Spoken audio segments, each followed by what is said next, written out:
Hi, I'm Eric, and I'm back with another video. It's July 27th, July 22nd, July 22nd, 2026. And this is going to be a little bit different. I'm going to be kind of autobiographical here. And the first thing I want to do is I want to thank all of you subscribers.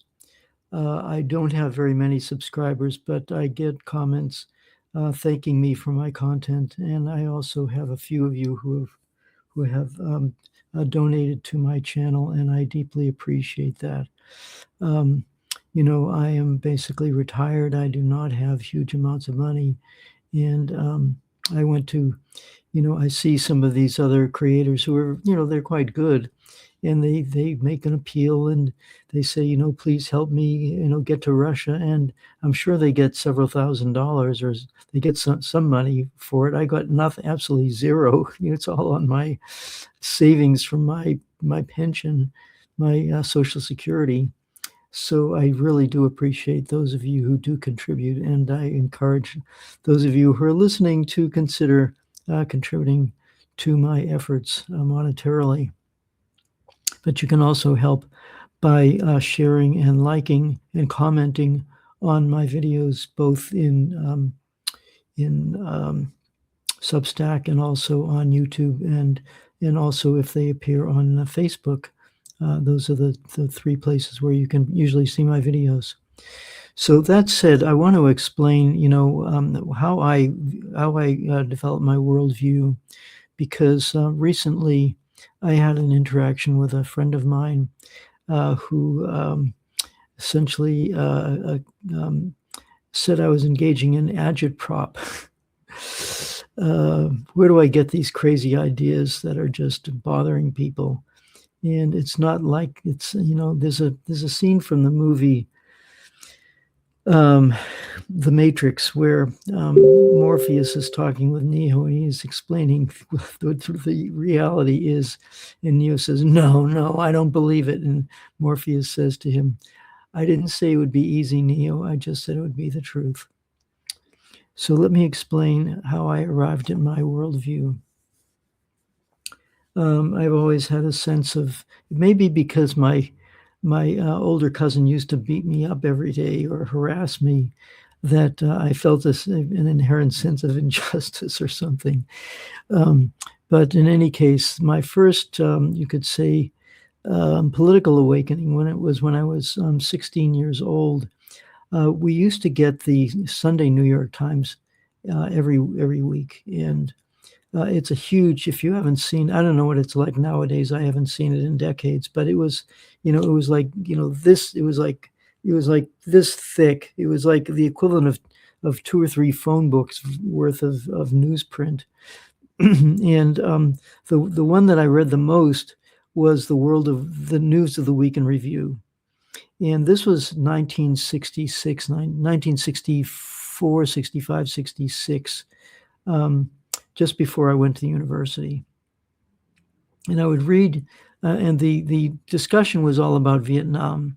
And I was reading these different commentators, both the news reports as well as editorials, talking about the reasons why we should be in Vietnam, or how we should be in Vietnam, and should we invade, or should we have strategic hamlets, or should we have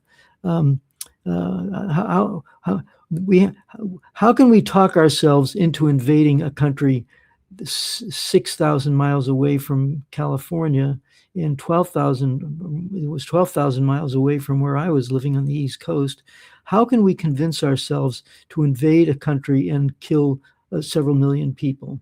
There has to be a good reason for it, and there has to be some reason that we can give the gullible American people a reason to send their sons and daughters off to kill and be killed in that war that ultimately proved to be based on complete lies, as Daniel Ellsberg finally, presented in the Pentagon Papers.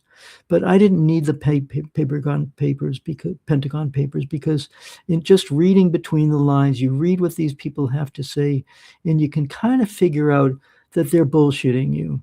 That's what they're bullshitting themselves, and they're bullshitting you. So that was that.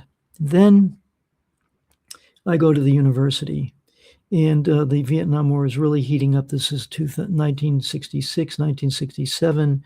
Some friends of mine went to the Pentagon for a big demonstration. Several of them came back rather traumatized by that event. I had not gone there, but I was I'm majoring in chemistry at the time, and during that time I was really having some doubts about what was going on in the war and so on. And I'm hearing stories about napalm, and I'm hearing stories about Agent Orange and things of that nature. And I'm thinking, this is all based on chemistry. And what am I being trained for here? So, and I was asking deeper questions about what is this world about that causes all this suffering? What is behind all this? And so I concluded that it did not make sense for me to learn the technical aspects of how to make chemicals. I needed to understand the deeper issues behind what makes our world tick. And so and also coming from a Jewish family, I needed to understand how did a country like German, because I was majoring in German literature, in reading Goethe and Schiller and Heinrich Heine and Novalis, and these were great thinkers and great humanitarians actually, and of course you had Beethoven and you had the Wittgenstein and Kant and all these people, and I'm thinking, how did a country like Germany that had so many great thinkers descend into such madness that they would kill, people, 40 million, 50 million or more people in Europe, including members of my own family that had stayed in Europe. So I was asking myself these questions. And then in my senior year, this was all continuing. And by that point, I had reached an conclusion. I had a kind of an insight that the United States is not really a democracy. What it is corporate feudalism. Now, I had gone to the Democratic National Convention in 1968. This is 2 years before my graduation, and I saw police beating people over the heads. These are, people who are completely unarmed, protesting against this war in Vietnam, and watching how Robert Kennedy had been assassinated, and Martin Luther King had been assassinated, and Malcolm X had been assassinated, and the Black Panthers were raising hell, carrying guns to protect themselves from the police. The country looked like it was headed for a civil war, actually, or some kind of major uprising. Well, it didn't do that, but I really felt that that's what was going on. In any case, as I say, in my senior year, Abbie Hoffman, who was the leader of the Yippies, came to my campus, and we talked, and he said, kill your mother, kill your father. I thought, no, that is not going to be the solution to the problem. Violence is not the solution to the problem. And when I was 13 years old, I read the biography of Albert Einstein, and and reading his story, I became a pacifist. I felt, this is the United States. We have no business engaging in organized violence. It made no sense to me. It felt just morally repugnant to me as a young person. So that was in my college years, and then by the end of my college time, I had to make a decision on what I was going to do, and I just felt that the whole system that we have been raised in is so corrupt and so violent that I just didn't want any part of it. And at that time, I also had been starting to read about Zen and Zen Buddhism, and to me, that offered a way out. It offered me a way to see through the veil of lies that we were told about Vietnam, and probably about a lot of other things. So after I finished university, and on the advice of a very dear friend who advised me to go to San Francisco, to go to the San Francisco Zen Center. That's exactly what I did. I had a couple of menial jobs, which of course I was not interested in, and but the Zen Center offered me a place to stay where I could practice meditation full time. I was a quite wounded person at that time because of my own. There was my family situation was in quite desperate situation. A lot of disharmony. My mother had remarried a Second World War veteran who had lost an eye in combat. And it was quite clear, we didn't understand it at the time, but it was quite clear that he was suffering from PTSD. He became quite violent at times. He had violent fights with his own sons. And fortunately, he was not violent to me, but in the end, he was very abusive towards my mother, who also had her own issues. And I just thought, I've got to get out of this situation. And so I went to the Zen Center. You might say, to lick my wounds. I was there for 13 years. And during that time, the Vietnam War ended. I could see, how it ended. The fact that the Vietnamese people finally kicked the U.S. out of their country. And then life went on. Then in 1980, Ronald Reagan became president, and he started talking about the evil empire that is the Soviet Union. And,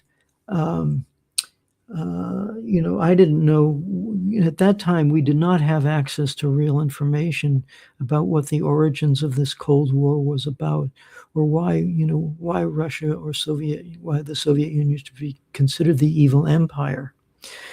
So I didn't know about any of that. All I knew is that Ronald Reagan was fomenting or putting into place the possibility of a nuclear war through his Star Wars, fantasy.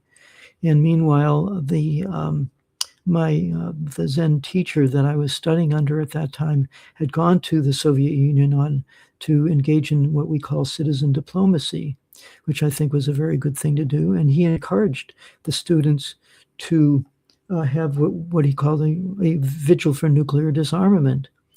Now, at that time, several of us from the Zen Center would go down to the financial district with a big sign saying Vigil for Nuclear Disarmament. And we would just stand there. And at one point, a woman walked by and said, "I own stock in Lockheed," as if to say that planning for a nuclear war can be very profitable. Isn't that wonderful? We're all going to die, but we'll become rich on the way. This madness. And so I thought, gee, maybe I need to, I cannot escape the fact that I'm living in a capitalist country, and I need to figure out, what is going on with this? How do I deal with money? I felt like that money had been a cause of a tremendous amount of suffering in my own family. I wanted to just not even think about it, but circumstances basically forced me to think about it. So I went into the financial service business, and I did that from 1985 to 2003, basically. And I could see that the financial service business itself, I had few illusions that it was an honest business, but I felt that I was selling insurance, and I was very careful about the companies that I worked with that had, as far as I could tell, is about as impeccable reputation as you can expect. And you run into a lot of companies that were not reputable and were finding legalized ways to steal people's money. So that was a pretty, kind of enlightening experience. But now, one other aspect I wanted to bring up was the fact that when I was at the Zen Center, there was a scandal, and the teacher was found to be involved in affairs with his students, and he was spending a lot of money. And so I thought, I thought I was escaping all that by going into a religious community, and I discovered that you can't even escape it there. So, but the one thing that it did remind me of was a text, a speech, or a talk that the Buddha gave called the Kalama Sutta. And in that speech, he visits a village, and the villagers come up to him and said, some holy man came to our village, and he was telling us his view of reality, and we said, okay, that sounds good enough. And then somebody else shows up and says, we don't, no, don't believe that guy. You should follow me.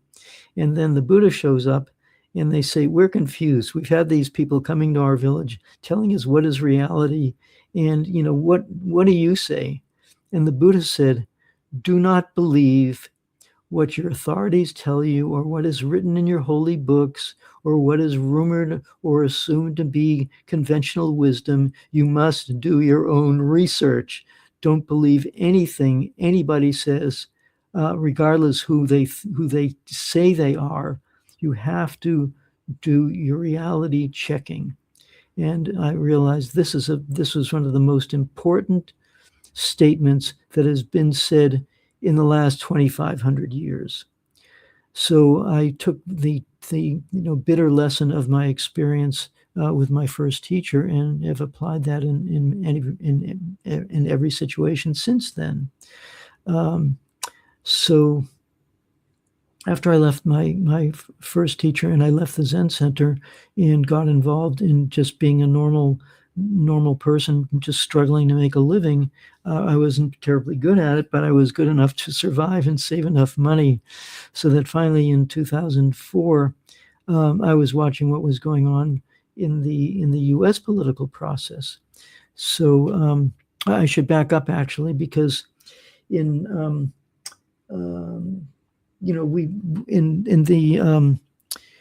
during the Reagan era, several of us went to Vandenberg Air Force Base, and we were demonstrating against nuclear weapons there. and I was writing letters to, Harrison Ford, the actor, saying, you're on Star Wars. Would you please, we can't.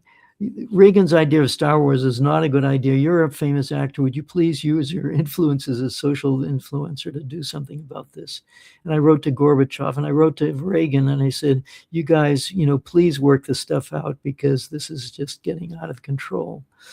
So I was doing whatever I could back then with the limited resources that I had. But then after the Soviet Union fell, we had the situation with Yugoslavia, and Yugoslavia was invaded and taken down, and we were told how the Serbs were so bad.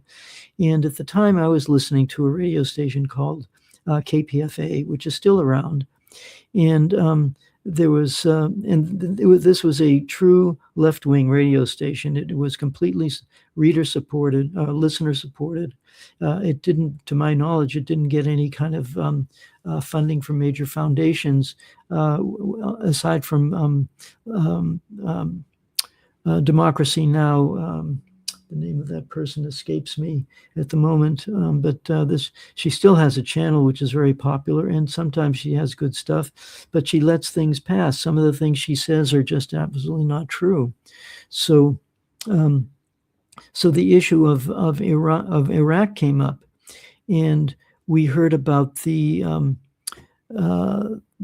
fact that Iraq had invaded the innocent Kuwait. But what we didn't know at the time was that Kuwait, or that the United States had egged Iraq on to invade Iran, which had, in 1953, again, we didn't know about this. In 1953, the CIA had overthrown the democratically elected government of Iran and put in the Shah, who was a brutal dictator who used CIA methods and developed his own methods of torture to cause, terrible suffering to the Iranian people. They finally rebelled and kicked him out. So that was that.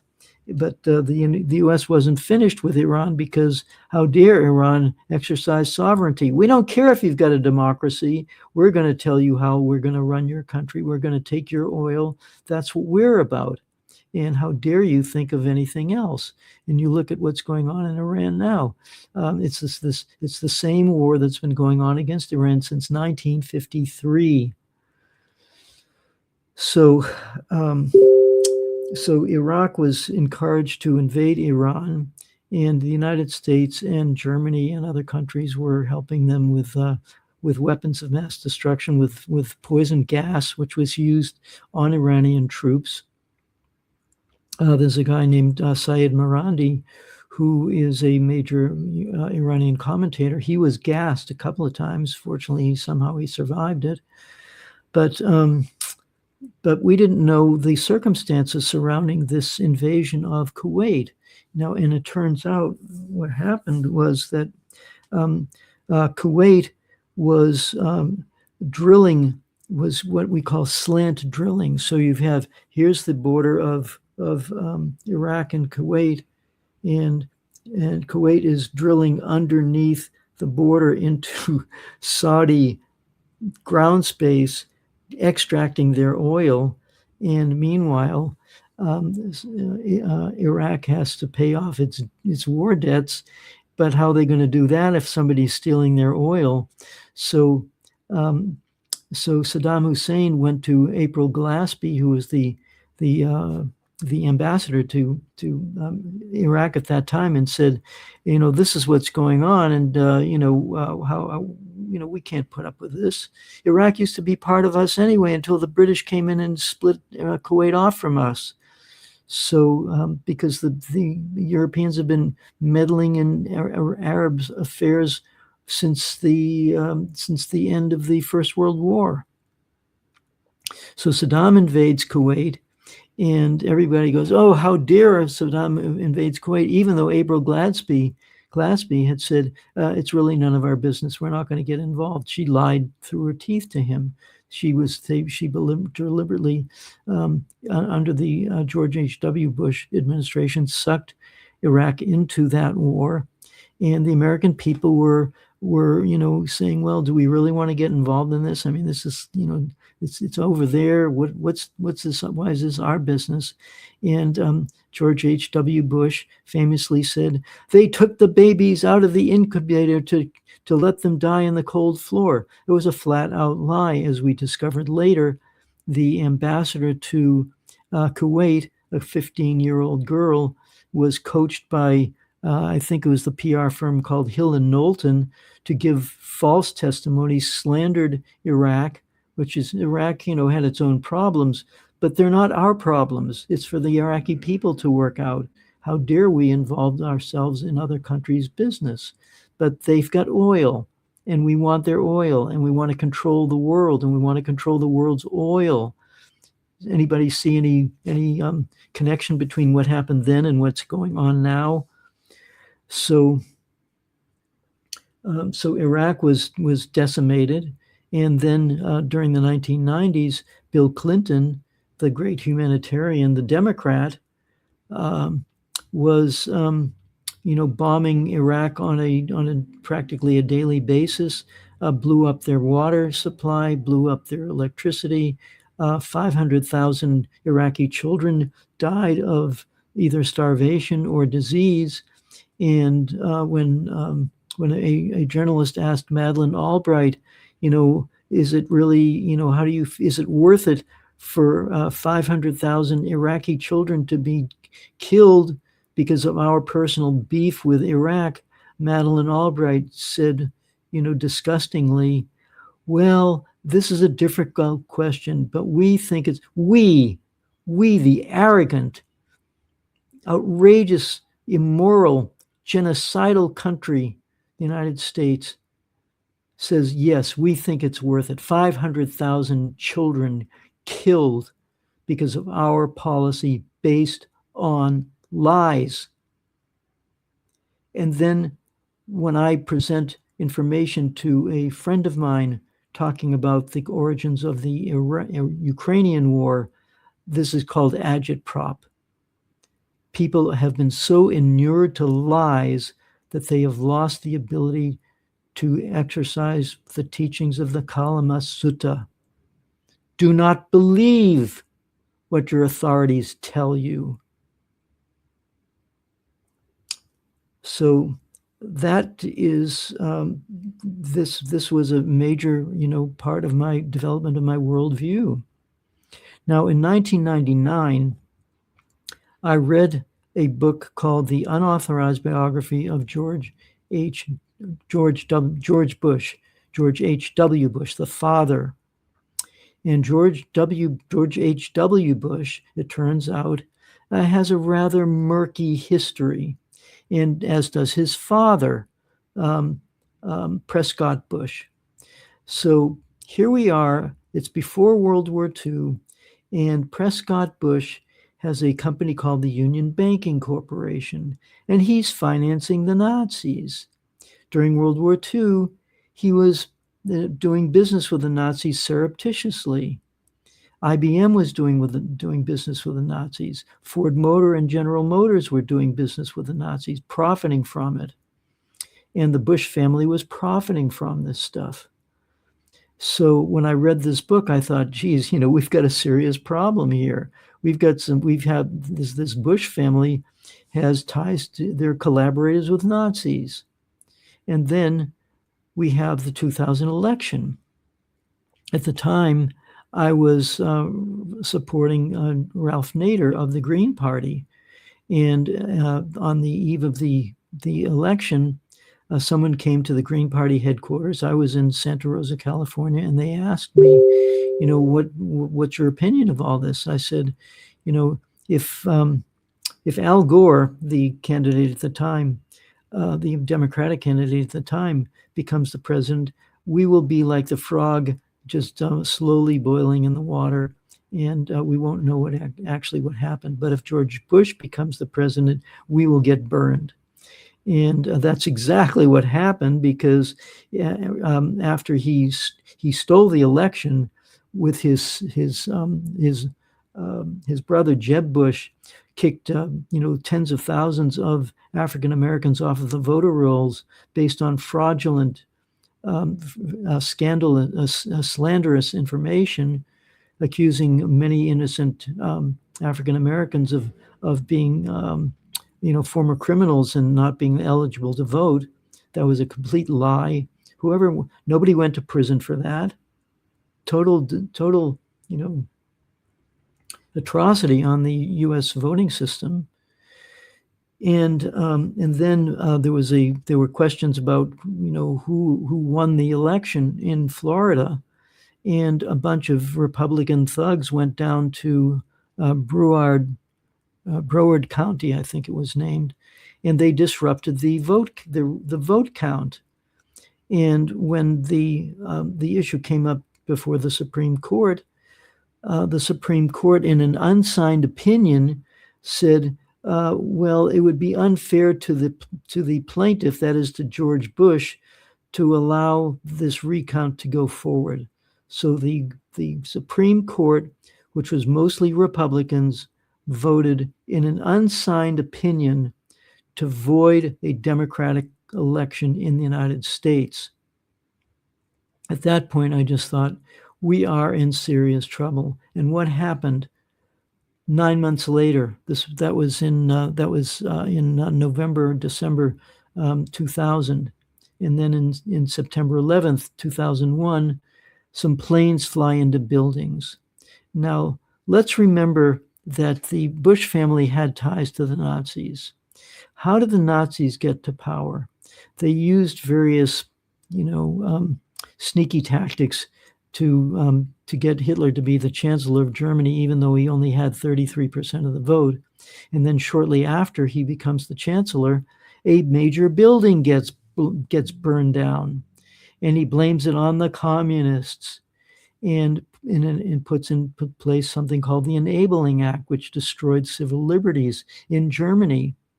So what happens in September 11th? Buildings get burned down. And we have to have something called the Patriot Act, which takes away civil liberties. And I'm looking at all this and I'm thinking, this country is going in a really, really bad direction. At the time, right after September 11th, there were a number of people who were already raising questions immediately after it happened. Airplanes fly into buildings and they collapse. No other buildings had ever collapsed before. Even buildings that were burning had never collapsed. There's a third building, Building 7. It wasn't even hit by an airplane. That collapsed in a free fall collapse. How did that happen? Oh, well, we had the investigation, the 9/11 Commission, and at the end of the day, the 9/11 Commission admitted, yeah, it was a terrible, we did a really bad job, and we didn't really explain it. Turns out that George Bush and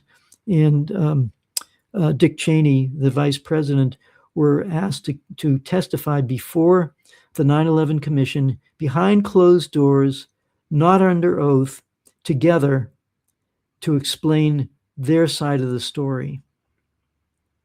At a certain point, Norman Mineta, who had been the Secretary of Transportation, was in a room with Dick Cheney.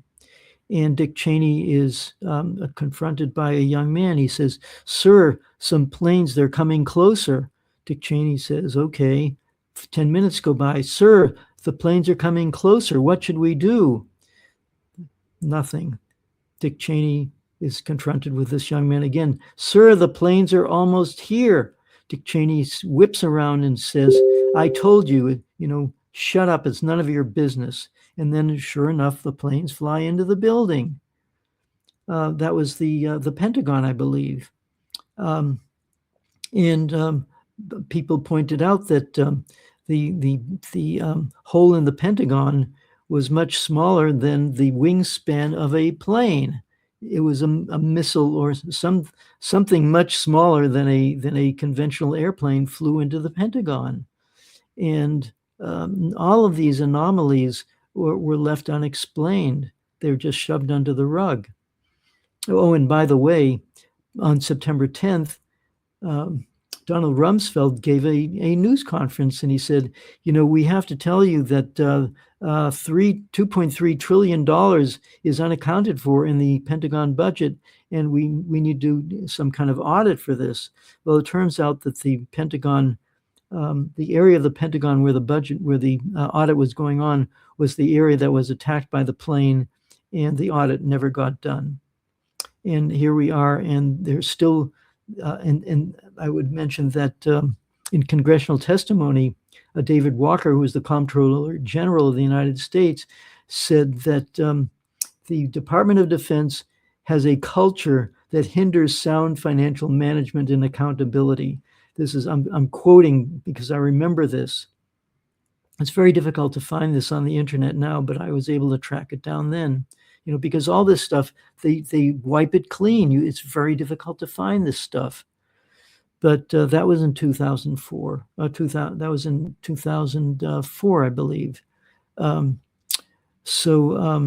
that was I guess in 2001 and 2002. In November 2001, a fellow named Mike Rupert came by San Francisco, and he was a major whistleblower.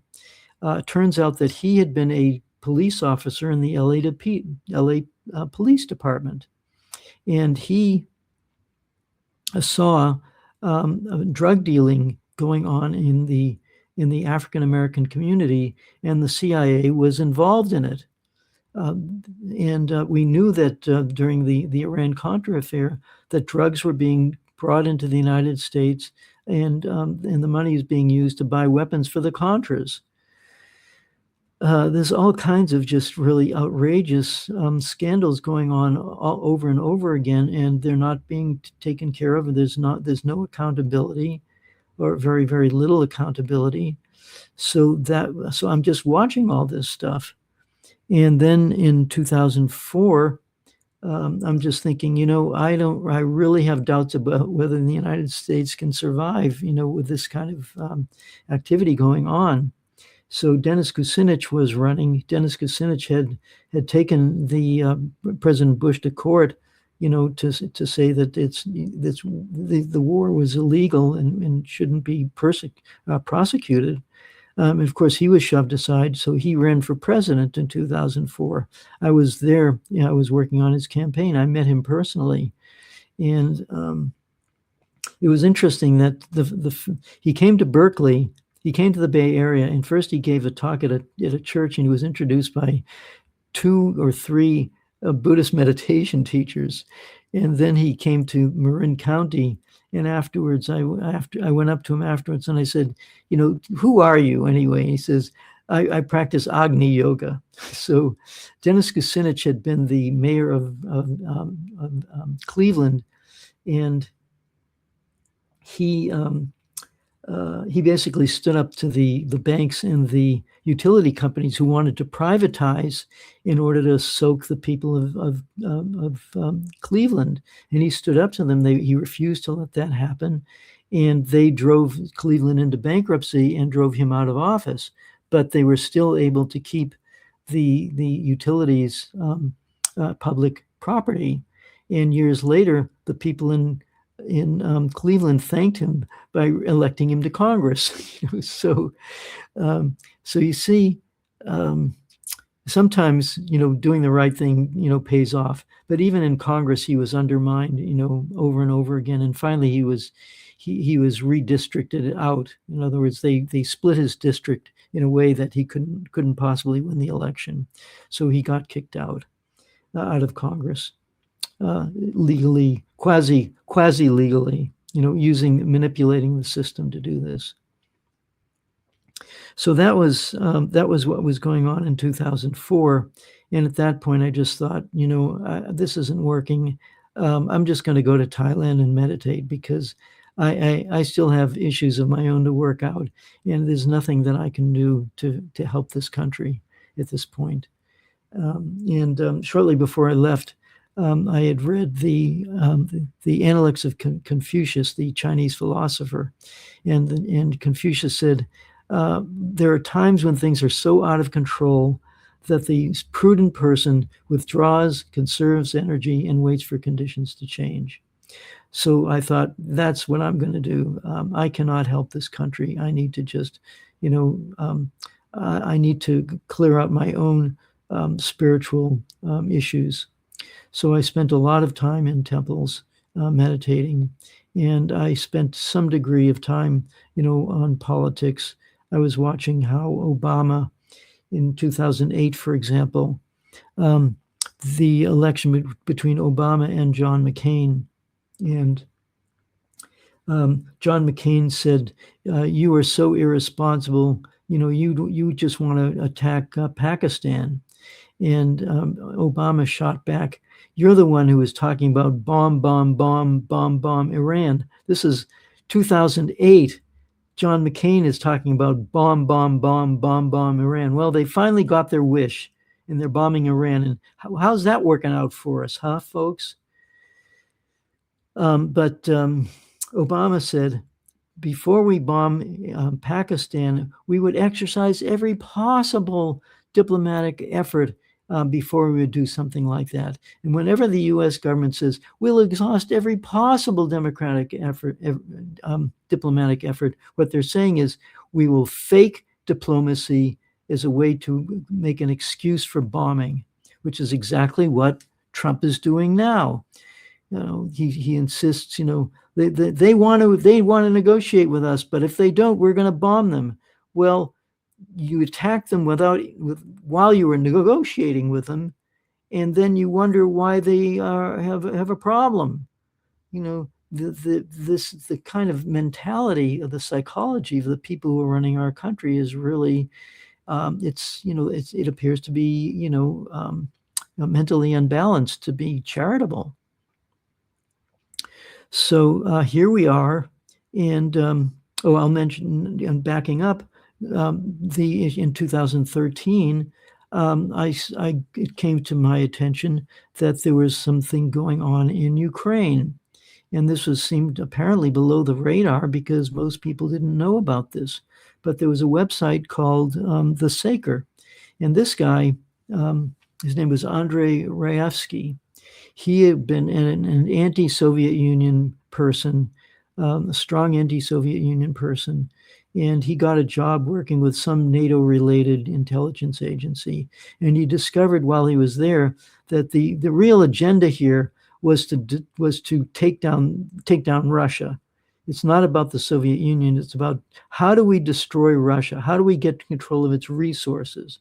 Because Wall Street goes deep into debt. They what's the word? They financialize and hypothecate resources using massive leverage. And if the trade goes against them, then they're in serious trouble.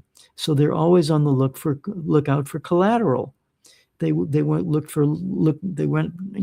looking for collateral in Iraq in 2003, and they decided they have to go after Russia, because Russia has a lot of collateral. It has a lot of oil, gas, gold, minerals, things of that nature. And the reason why we had a kind of a boom during the 1990s was because when the Soviet Union imploded due to the foolish naivete and probable corruption of elements within the Soviet Union itself, the country got looted essentially. And so the U.S. was, I remember during that time, they were talking about, all these great stock deals of these countries in Eastern Europe, and in Lukoil and in Yukos oil in Russia. And this is all stealing people's stuff, using subversion, destroying their sense of self as a country, telling the Russian people how evil they are and how terrible the Soviet Union was, and slandering them like that, and causing them to lose confidence in themselves, making them very vulnerable to the vampires coming in and, stealing their stuff and destroying their country.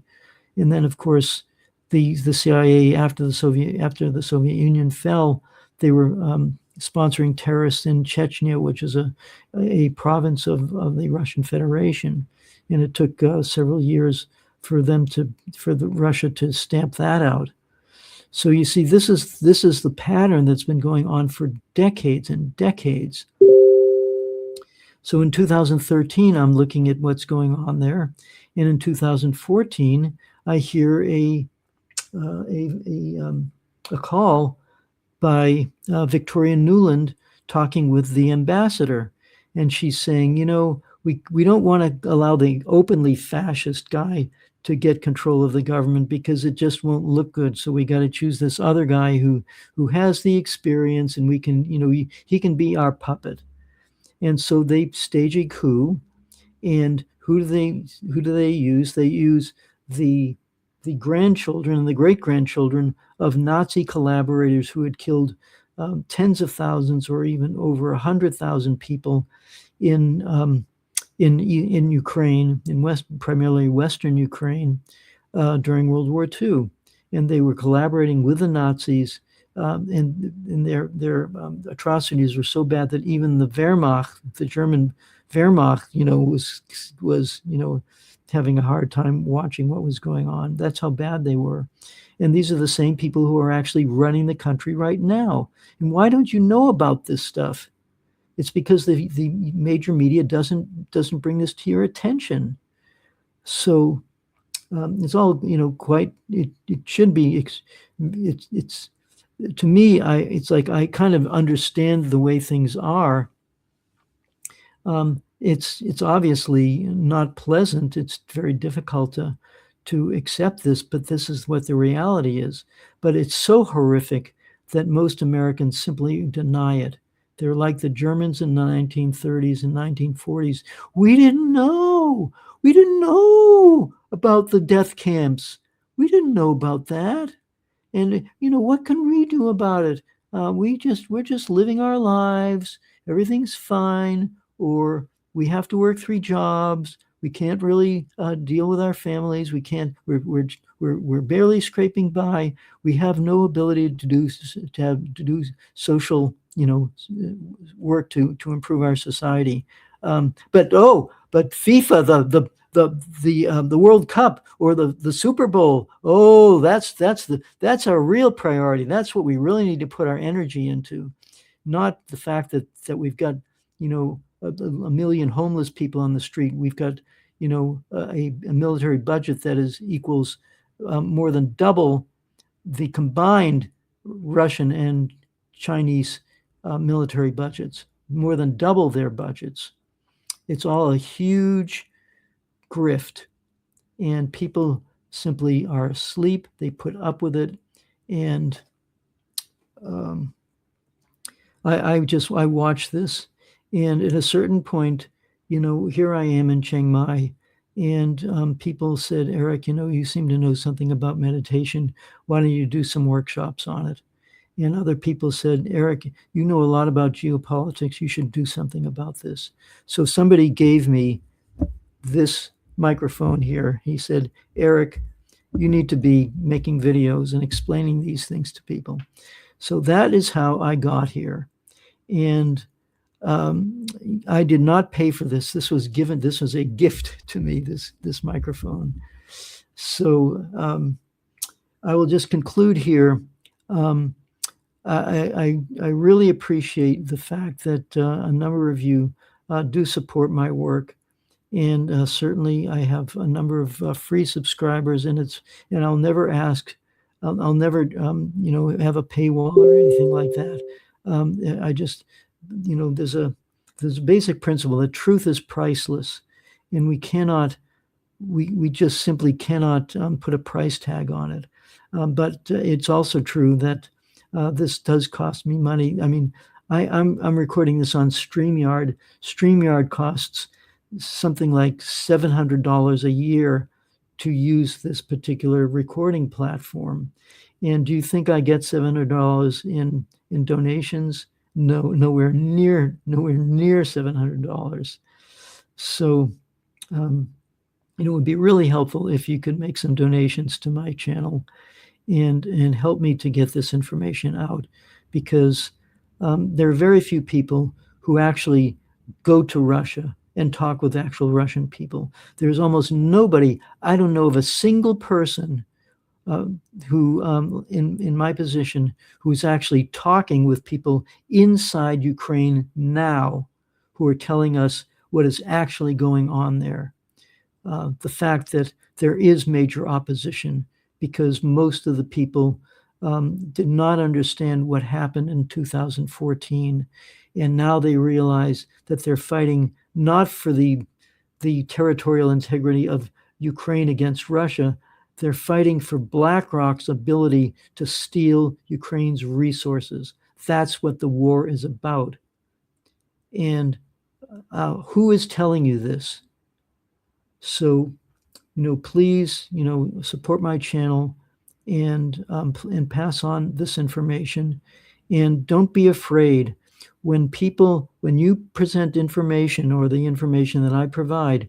You should understand I researched this thoroughly, both historically, going back into even the CIA documents themselves, talking about how they were supporting the Bandera Nazi fascist thugs who are slaughtering people. He's a terrorist, but he's against the Soviet Union, so it's okay for us to support him. That's the attitude, and the CIA admits it themselves. And it goes on. It's been going on like that. It's with ISIS, with Al Qaeda, all these terrorist groups. They're all supported by us. And so when I do my videos, I'm reporting on stuff that's based on fact. It's not based on agitation or making things up or AI or anything like that. I'm telling you exactly what the truth is. So, please, take that into account, and don't be afraid to engage with people, because we're heading down an extremely dark path, and the possibility of nuclear weapons being used is becoming greater and greater. And the only thing that we are in a war of consciousness, and the people who are running the world right now, and certainly in the West, they want you to be unconscious, and you cannot allow them to do that to you. So I'll call it quits for now. Thank you very much for listening to me, and I will talk to you in the next video.